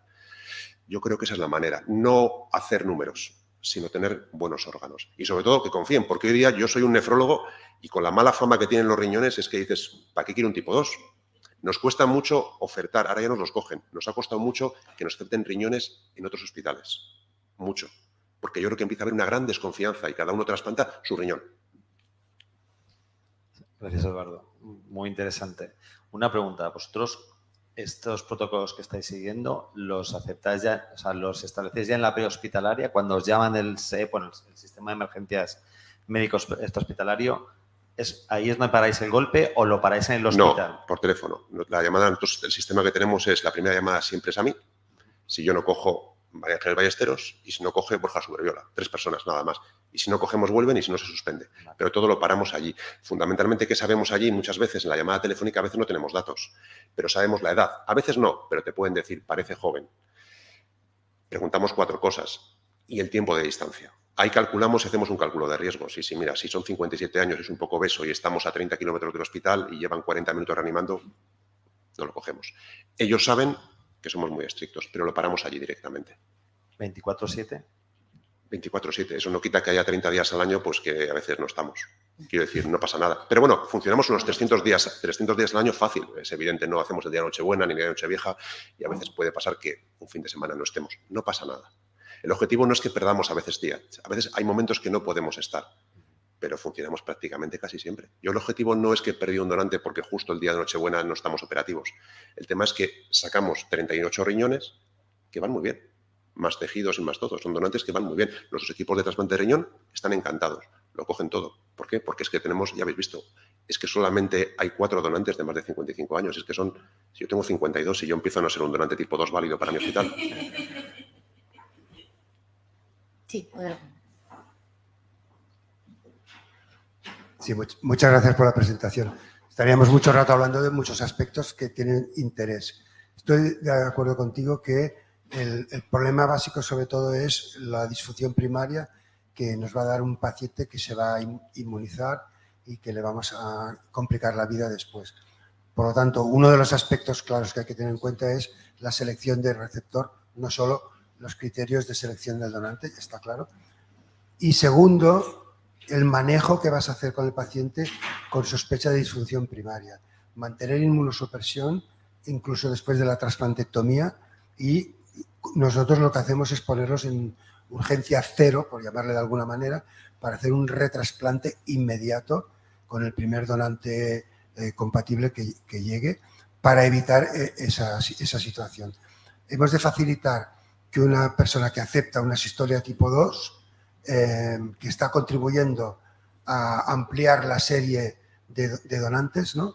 Con un donante más incierto, tenga esa compensación en el caso de que tenga una disfunción primaria, porque la verdad es que si excluyes las disfunciones primarias, la supervida de los injertos a largo plazo es igual o superior a la muerte encefálica, porque son riñones que normalmente son de personas relativamente jóvenes y la isquemia caliente influye, pero una vez eso se ha superado y empiezan a recuperar función renal, la función renal es mejor que los de muerte encefálica incluso. Lo entiendo y evidentemente yo no puedo hablar de cómo es la selección de receptores, pero yo creo que tenemos que ir incluso un paso más allá. Tenemos que aceptar, no tenemos que aceptar que el tipo 2 lleva intrínseco un fallo primario del riñón. O sea, la herencia que yo he recibido como coordinador es el tipo 2, es complicado, va regular y es un donante marginal. Y yo creo que eso tenemos que no aceptarlo. Es verdad que perdemos donantes, pero es que yo creo que bien hecho, con unos criterios mucho más sensatos, podemos hacer que sea un donante excelente, que tendremos siempre algún riñón no funcionante. Y sí, pues evidentemente puede ese hombre tener una prioridad dentro del equipo local para ser retrasplantado si le hiciera falta. Lo que está claro es que tiene que resucitarse el programa y la gente tiene que tener más confianza y tener más apoyo para Sí. el tipo 2, porque es un trasplante que va muy bien. Sí, pero si te fijas es la única cosa de la donación de órganos que no ha evolucionado desde hace 30 años. Todos los criterios y todo es igual que en los años 90. O sea, claro, los pioneros, Barcelona, Madrid, que empezaron, seguimos heredando la misma sistemática con los avances tan brutales que hemos hecho. Es decir, con el conocimiento que tenemos hoy de dispositivos ECMO, ¿cómo es posible que sigamos haciéndolo igual que hace 30 años con los mismos criterios? Cuando vemos que hoy estos resultados pues son mejorables. Y la última... sí. Pedro Ventura, Aguilar. Hola, ahora voy a hablar de donación, pero en un contexto un poco diferente, en el donante vivo. Lo que voy a compartir con vosotros es un poco un proyecto que empezamos hace unos años ya, en el cual empezamos evaluando la influencia del peso del donante en los outcomes post-donación de trasplante. Sabemos claramente que la obesidad es una epidemia que está en aumento y esto claramente nos empieza a afectar también a la hora de aceptación no solo de donantes fallecidos, pero también a la hora de aceptación de donantes vivos. Sabemos que el índice de masa corporal tiene un aumento de riesgo para disfunción del riñón que queda en el donante vivo. Es un riesgo marginal, sí, cuando miramos vemos que hay un incremento de reducción del filtrado glomerular alrededor de un 3%, es un riesgo marginal, pero que sí que a largo plazo supone un aumento de riesgo de empeoramiento de la función renal y de aumento de proteinuria en el donante vivo. Por eso mismo es importante que seamos selectivos y entender quién es el donante vivo obeso que nosotros podemos aceptar como donante para trasplante renal. Así que lo que hicimos fue un estudio retrospectivo en el cual incluimos donantes que tenían como mínimo 10 años de seguimiento después de la donación. Y lo que intentamos evaluar era el donante que tenía un exceso de peso, es decir, que tenía una masa corporal superior a 30, cómo fue la evolución después de la donación. Lo que hicimos fue recoger los datos clínicos y analíticos de los donantes en los momentos previos a la donación, a la primera visita, a la fecha de la donación y luego en el seguimiento post-donación. De los 410 donantes que evaluamos durante el periodo hasta el año 2013, quedamos con una cohorte de 243 donantes que realmente teníamos un seguimiento con mínimo de 2 años y máximo hasta los 10 años, y de los cuales lo que podéis ver es que había 43 donantes, prácticamente un 20% de la cohorte, que tenían una obesidad a la fecha de la primera visita de valoración para donación. Lo que vemos después es que prácticamente la mitad de los donantes pierde peso y alcanza un índice corporal inferior a 30 a la fecha de donación, mientras que había un grupo de donantes que han mantenido un IMC superior a 30 y superior a 31 en la fecha de donación. Y lo que veis aquí es en la gráfica los donantes a la fecha de la primera visita que tenían obesidad. De forma expectable, los donantes que tenían un IMC superior a 30 en la primera visita, es decir, que tenían obesidad, a la fecha primera de la primera visita y luego hasta la donación, habían perdido más peso, un promedio de 4 kilos, habían bajado más su índice de masa corporal y vemos también que tenía una tendencia a tener una tensión arterial diastólica superior, pero principalmente que han perdido peso previo a la donación para poder alcanzar la donación.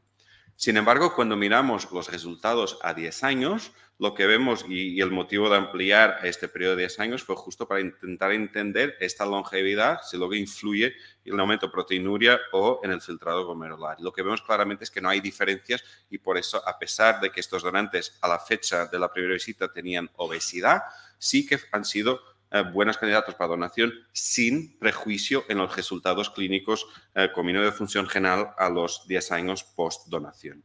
Lo que vemos también es que respecto a ganancia de peso no hubo una diferencia muy significativa entre los dos grupos. Pero luego nos interesó intentar entender dentro de estos donantes que a la primera visita eran obesos, si nuestra intervención de que ellos hayan bajado de peso para alcanzar ser donantes supone algún riesgo adicional o no para los donantes. Así que comparamos los donantes obesos y la variación del peso durante el periodo desde la primera visita hasta la donación. Hemos intentado definir un poco un punto de corte, a ver si encontrábamos algún grupo que tuviera más riesgo a largo plazo, tanto outcomes clínicos como outcomes demográficos, en este caso específico de peso y de masa corporal. Hemos visto que el promedio eran de 2 kilogramos por metro cuadrado de reducción desde la primera visita hasta la donación, así que usamos esto como punto de corte y hemos visto que había estos pacientes claramente que habían perdido más peso. Cuando comparamos dentro de los obesos de este grupo de 43 pacientes, los que habían perdido más y los que habían perdido menos peso, vemos claramente que los que han tenido una reducción superior a 2 kilos por metro cuadrado del índice de masa corporal habían perdido un promedio de 14 kilos desde la primera visita hasta la donación y claramente tenían un índice de masa corporal superior a la fecha de la primera visita. Y cuando llegamos a la fecha de donación, vemos que estos son los que no alcanzan ese índice de masa corporal por debajo de 30. Cuando miramos a los resultados clínicos, vemos que ya en la primera visita estos pacientes tenían un aumento de proteinuria comparado con los donantes que tenían una masa corporal y que no han llegado a perder tanto peso, pero sin diferencias en la función renal. Pero principalmente cuando miramos a este grupo de pacientes, lo que vemos claramente es que el hecho de esperar que el donante pierda peso nos retrasa de forma muy significativa y expectable el tiempo hasta la donación. Aumenta en más de 7 meses, más de medio año que nos aumenta poder hacer este trasplante vivo por aceptar este donante que va perdiendo peso. Pero luego lo que hemos visto es que quizá tenemos que mejorar nuestro circuito después de la donación, porque estos pacientes, estos donantes que pierden peso para alcanzar poder ser donantes, vemos que a los 3 años ya han ganado todo lo que habían perdido previo a la donación. Y esto no estamos hablando del receptor, en que tenemos la corticoterapia, los esteroides. No, estamos hablando del donante, en que en teoría no había ningún factor de riesgo, excepto que realmente no ha habido una modificación establecida en el estilo de vida. Realmente solo ha habido un objetivo claro de poder ser donante con recuperación del peso después. Así que en modo de conclusiones, básicamente lo que hemos visto es que los resultados clínicos con estos donantes que son obesos a la fecha de primera visita, aunque pierdan peso, los resultados clínicos a 10 años son buenos sin aumento de disfunción renal, sin filtrado glomerular o proteinuria, que realmente esto nos supone un extender el tiempo hasta la donación en más de 3 veces, en más de medio año, y principalmente que nosotros tenemos que mejorar cómo seleccionamos estos pacientes, mejorar estos donantes, probablemente mejorar principalmente cómo mantenemos el seguimiento post para prevenir que haya esta ganancia de peso, porque a pesar de 10 años que no veamos diferencias, sabemos que la donación es un proceso luego largo, que estos donantes probablemente van a sobrevivir más tiempo y que a largo plazo puede haber un riesgo de disfunción del riñón en estos pacientes monógenos. Y esto es lo que quería compartir con vosotros. Agradecer a todo el equipo que participa en el programa Trasplante Renal Donante Vivo. Realmente un equipo largo y cualquier pregunta seré encantado en contestar. Gracias.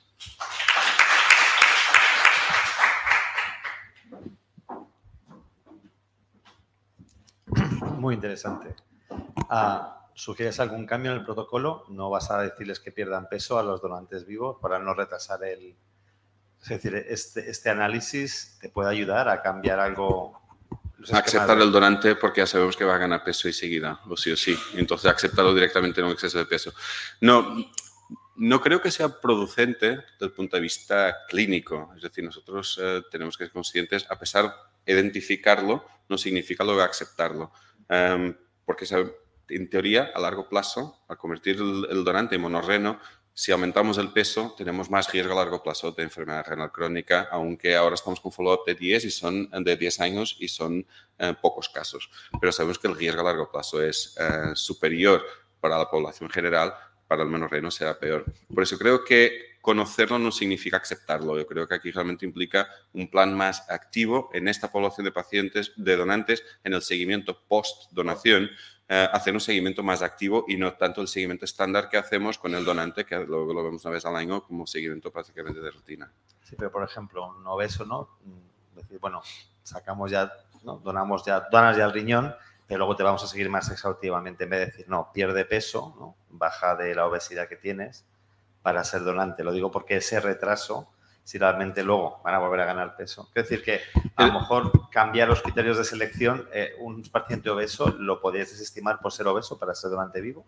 Yo creo que no. Yo creo que debemos seguir haciéndolo porque realmente somos eficaces en motivar el donante para perder peso y para alcanzar algo que a largo plazo le puede reproducir una mejoría en calidad de vida, mejoría en resultados clínicos, no solo respecto a la función renal, pero hipertensión, complicaciones cardiovasculares. Sabemos todos los maleficios de la obesidad.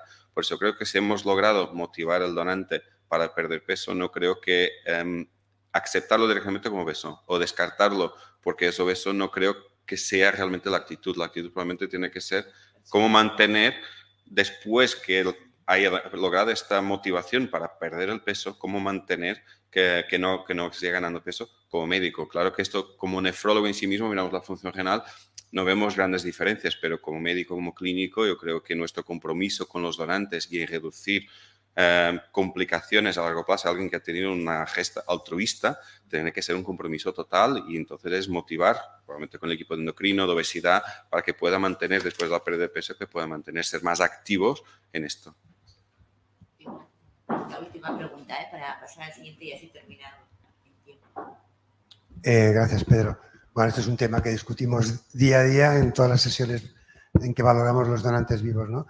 Yo creo que está claro que hay dos aspectos que son distintos. Uno es el riesgo nefrológico para el donante a largo plazo y el otro es el riesgo quirúrgico, ¿no? Entonces, siempre hablamos de esas dos cuestiones.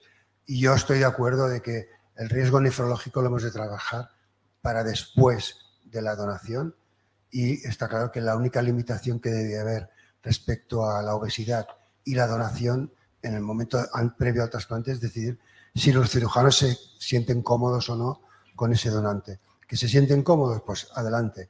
Retrasar meses para que pierda peso tiene poco sentido, creo yo. Perdón. Y no olvidar que los que se categorizaron como no obesos, a lo mejor era porque estaban medio kilo por debajo, que esos también se vuelven obesos o se pueden volver obesos y hay que trabajarlos también. ¿Sí? Sí, yo creo que aquí no estamos hablando del 30,5, estamos hablando del 35 versus el 30. Buenas. Bueno, igual que has comentado, yo soy cirujana torácica, con lo que no de trasplante renal sé poco. Pero como cirujana, no sé si realizáis o si os habéis planteado, por ejemplo, los protocolos ERAS, la prehabilitación previa a la cirugía, cualquier tipo de cirugía, tanto a nivel torácico como a nivel abdominal y a nivel urológico, también ha demostrado beneficios. No sé si en estos pacientes os planteáis o realizáis algún tipo de prehabilitación, de nutrición, de tal, para mejorar los outcomes después de la cirugía en el donante. Hubo un proyecto con anestesia del hospital para hacer la prehabilitación justo en los, pero precisamente en los receptores, en los donantes que yo sepa no, en receptores sí. Porque no deja de ser. Perdona, es que vamos un poco retrasados y vale, vamos en el coffee break. Simplificar, pero vale, muchísimas gracias. Vale, pasamos a la última. Francisco Javier. Vale, gracias por estar aquí porque en este momento estáis perdiendo tiempo de café por escuchar algo horrible. O sea que intentaré ser breve para que podáis salir de aquí en cuanto antes y lleguéis a las pastas. ¿Vale? Bien, de acuerdo. Pues este trabajo, no soy médico, o sea que no me todas las cuestiones de medicina y demás, Nacho. O sea, bienvenido. Gracias. O sea, pero trabajo con médicos. O sea, hay dos personas que no somos médicos médicos, yo y mi mujer de la segunda, y el resto son todos los médicos que han hecho el proyecto. Y ahí estáis vosotros en el centro, los médicos, y lo que vamos a hacer es explicar, lo que voy a hacer yo ahora es explicaros muy brevemente por qué sois tan importantes y por qué cosas como la inteligencia artificial no es tan importante. Bien, entonces partimos de un estudio que hicieron médicos con un modelo de supervivencia, calcularon unos hazard rates para trasplantes de riñón, de distintos tipos de pacientes, que yo de eso no sé mucho, o sea, trabajo con vosotros, pero, o sea, de nuevo, isquemia, lo he oído muchas veces, creo que es malo, tampoco estoy muy seguro, o sea, pero básicamente sé lo que sale en vuestros modelos de supervivencia, lo que sale en vuestros modelos que analizáis, y la idea es que veáis cómo hay otras herramientas matemáticas para mejorar lo que dicen los modelos y ayudaros a que elijáis mejor para el futuro. Entonces, o sea, lo que hicimos aquí es coger vuestros datos de un análisis de supervivencia y preguntaros, o sea, en los análisis sabéis que salen unos hazard rates, que es básicamente la importancia de cada variable, cómo son de importantes para lo que va a ocurrir, y definir un modelo matemático para poder categorizar mejor a los pacientes y luego hacer predicciones más, digamos, finas con respecto al grupo de pacientes que hay en un principio. O sea, en otras palabras, cuando hacéis supervivencia, el outcome es 0-1, es binario. O sea, pasa algo, pierdes el injerto, te mueres o no. Y las variables, o sea, hay un modelo de inteligencia artificial, va a categorizar a los pacientes basándose en eso directamente y no va a salir demasiado bien. La inteligencia artificial no es una panacea, no dices, mira, toma datos, dime qué va a ocurrir. No, simplemente lo hace mal. Si un modelo lo hace mal, la inteligencia también lo hace mal, porque no es tan inteligente. Si conseguís crear más grupos con las mismas variables y decirle, mira, ahora hay más grupos con estas características, con los mismos datos, pero dividiéndolo, digamos, de forma matemática más, digamos, entendible por la inteligencia artificial, categoriza mejor. O, en otras palabras, esto es lo que pasa, tenéis todos los pacientes, la parte vuestra, la importante es hacer vuestro análisis, en este caso de supervivencia, y luego la parte de los ingenieros y los matemáticos es desarrollar modelos más precisos de optimización para generar subcategorías más entendibles por la inteligencia artificial. Luego ya la aplicamos y salen cosas. Aquí están los pacientes, es un trabajo muy bueno de gente del clínico, o sea, yo ahí no estoy implicado, o sea, los pacientes son vuestros, es vuestra base de datos realmente, eso es lo que tenemos, y vais a ver que cuando, o sea, no me preguntéis muchas cosas de los pacientes porque no tengo ni idea, o sea, ahí están, o sea, estas son las características principales, tenéis todo lo que esperáis ver de un grupo de pacientes, ya han publicado esto, o sea, que supongo que está todo bien, y estos son los resultados de la regresión de Cox, del análisis, y ahí tenéis los hazard rates, ¿vale? Básicamente están ahí en negrita los p-valores significativos, esas son las variables importantes, y ese hazard rate va a ser la importancia de cada variable en el desarrollo del modelo matemático. ¿Y qué vamos a hacer? Hay varios modelos. He utilizado uno que no lo hace muy bien, pero que implica que tengo que hablar más con vosotros y que se llama el modelo de mochila, donde decimos, bueno, basándonos en esos ratios que voy a asimilar que son la importancia de cada variable, voy a definir un paciente bueno y os voy a preguntar cuánto queréis que perdamos respecto a ese paciente bueno para que algo vaya mal. 5% del total, 10% del total, más, menos. O sea, si el paciente bueno son 100 puntos, vamos a ir quitando puntos para crear perfiles de pacientes menos buenos y explicarle a la inteligencia artificial, mira, estos son menos buenos que los buenos. ¿Qué me dices ahora? O sea quizás hemos de ver así. Si cogemos los datos directamente que tenéis del estudio y se lo damos a la inteligencia artificial, decimos, a ver, analiza y categoriza a la gente. Y hace dos grupos, los que no pierden el injerto, grupo 1, y los que sí lo pierden. No lo hace mal en general, pero fijaos en el grupo 2, lo hace fatal. O sea, ahí tenéis ese número de aquí que os dice que la mayoría de los que pierden el injerto, la inteligencia artificial piensa que no los va a perder. Ese 155, bueno, solo en el 8% de los casos la inteligencia artificial acierta. Hay un montón de gente que lo hace mal, o sea, pierde el injerto, pero la inteligencia artificial dice, no, creo que lo va a hacer bien, o sea, no tienen tan mala pinta. Y ya está, y no podéis decir nada más con esos datos de bueno. Pero a lo mejor hay gente que con datos buenos lo va a hacer mal o que con datos malos lo va a hacer bien. Podemos generar esas categorías y la idea es, bueno, si hacemos un modelo matemático donde me decís cómo es de importante cada variable y cuánto queréis que perdamos respecto al paciente ideal, podemos generar más grupos. Hay más modelos que lo hacen mejor, pero aquí estaba obligado a hablar con vosotros. Y aquí tenéis, por ejemplo, utilizando ese modelo matemático y aplicándolo con la inteligencia artificial, con un 5% de su optimalidad o con un 10%, ya podemos, los datos de nuevo, o sea, hay mejores modelos, pero aquí de nuevo tenía que hablar con vosotros más. Y aquí tenemos grupos de gente que, bueno, de repente no pierden el injerto, pero lo van haciendo mal, o si lo pierden y lo tenían bastante más del principio. Ya tenemos 4 categorías de pacientes, eso teníais 2, los que no perdían el injerto y los que sí lo perdían.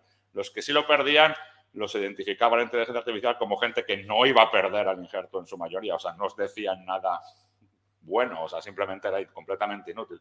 Aquí tenéis 2 categorías más, donde ya sabéis que la gente lo va a hacer bien, con buenos datos, o bien con malos datos, o mal con buenos datos, o mal con malos datos. Y sigue habiendo un problema aquí muy serio. ¿Se puede mejorar eso? Sí. ¿Con otros modelos matemáticos? Sí. Donde yo no hablaría con vosotros y aplicaría un modelo distinto que no sabríais de qué iba y tendríais más desconfianza en lo que está ocurriendo. Pero aquí habéis elegido, o han elegido los médicos, todos los números que entran en el modelo y saben lo que está ocurriendo. ¿Se puede mejorar? De nuevo, porque aún tenemos aquí una categoría que no es demasiado bonita, donde de nuevo la inteligencia artificial piensa que lo van a hacer bien y lo hacen mal, pierden el injerto.